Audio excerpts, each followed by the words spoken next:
Pour plusieurs, les programmes universitaires américains sont encore la seule option pour un joueur qui souhaite atteindre le plus haut niveau. Pourtant, saviez-vous que nos universités canadiennes ont grandement évolué et que certaines, comme l'Université Laval, offrent un encadrement sportif et académique enviable, même pour bien des universités américaines?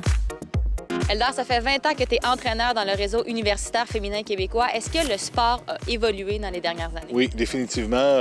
Ne serait-ce qu'au niveau des installations, les installations que les universités ont depuis les dernières années, terrain synthétique, nous, centre intérieur, on a vraiment vu une progression, je dirais plus dans les 10 dernières années, une progression pas mal plus fulgurante. Et l'intérêt des gens a augmenté aussi.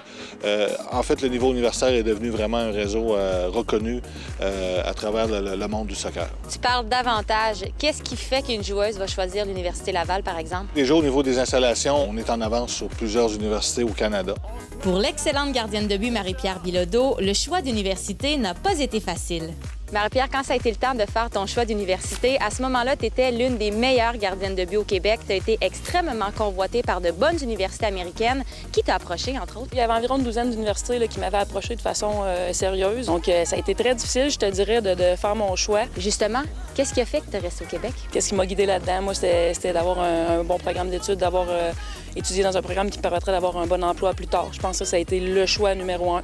Est-ce que tu es devenue une meilleure joueuse en évoluant ici au Québec? Je pense que oui. Puis tu sais, c'est pas juste le programme. Je pense que oui, parce que ça a été la bonne décision pour moi. L'Université Laval, pour moi, ça a été le meilleur choix. Ça m'a aidé au niveau de la confiance. Puis quand t'es gardienne, je pense que c'est important. Non seulement ça fait de moi une meilleure joueuse, mais je pense que ça a fait de moi une meilleure personne dans la vie.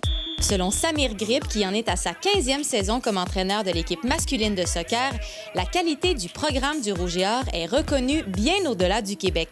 On a toujours des commentaires très positifs de la part des joueurs étrangers. Par exemple, les joueurs français, quand ils arrivent ici, puis qu'ils voient les installations, puis comment ils sont traités, ils disent que nos athlètes, nos étudiants athlètes sont traités comme des professionnels. Je pense que la philosophie de jeu plaît énormément. Ça prend beaucoup de temps pour mettre une philosophie de jeu en place et on le voit. Alors nous, on nous dit toujours qu'on a une équipe qui joue bien, mais qui est aussi efficace. Et je pense que ça, c'est les attire. J'ai décidé de pas aller à l'Université du Maine, juste côté soccer. Puis je serais vraiment curieuse de voir l'Université Laval et d'autres universités au Québec qui seraient classées où dans la NCAA. Je trouve que le niveau il est super bon ici, puis nos installations, la qualité des entraînements, des entraîneurs, puis tout. Mon choix il s'est arrêté en grande partie côté soccer pour l'Université Laval. Il y a toutefois un bémol du côté masculin puisque les joueurs des universités canadiennes n'ont peu ou pas de visibilité auprès des clubs professionnels. Est-ce que tu trouves qu'ici, au Québec, vous jouissez de la même visibilité auprès des clubs professionnels que les joueurs des universités américaines? C'est sûr que moi, par exemple, je prends mon cas en venant à l'Université Laval, je savais que je fermais une porte au niveau, par exemple, de la MLS, parce qu'il n'y a pas de... J'ai jamais vu une équipe professionnelle en MLS venir repêcher un joueur d'une université canadienne. Mais il y a du talent. Mais il y a du talent. Puis je pense qu'ici, à l'Université Laval, on a des infrastructures d'une université américaine, même plus. Et comme les joueurs sont étudiants avant d'être athlètes, les universités les aident à se dénicher un emploi après leurs études. L'Université Laval, quand on n'avait pas son programme de soccer, nos meilleurs joueurs seniors de la région quittaient.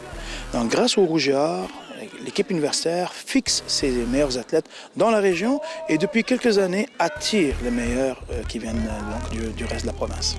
Ils ont des chances de travailler par la suite parce que les étudiants qui sont des finissants, on essaie déjà de leur trouver un endroit avec les entreprises que lorsqu'elles vont terminer ou ils vont terminer, ils ont déjà un pied dans la porte. C'est beaucoup plus facile pour eux autres de se trouver un emploi permanent par la suite. Les universités canadiennes ont beaucoup évolué et certaines offrent même des bourses d'études à leurs athlètes. Une nouvelle réalité qui plaira sans doute à la relève et qui rappelle l'importance de peser le pour et le contre avant de choisir une université.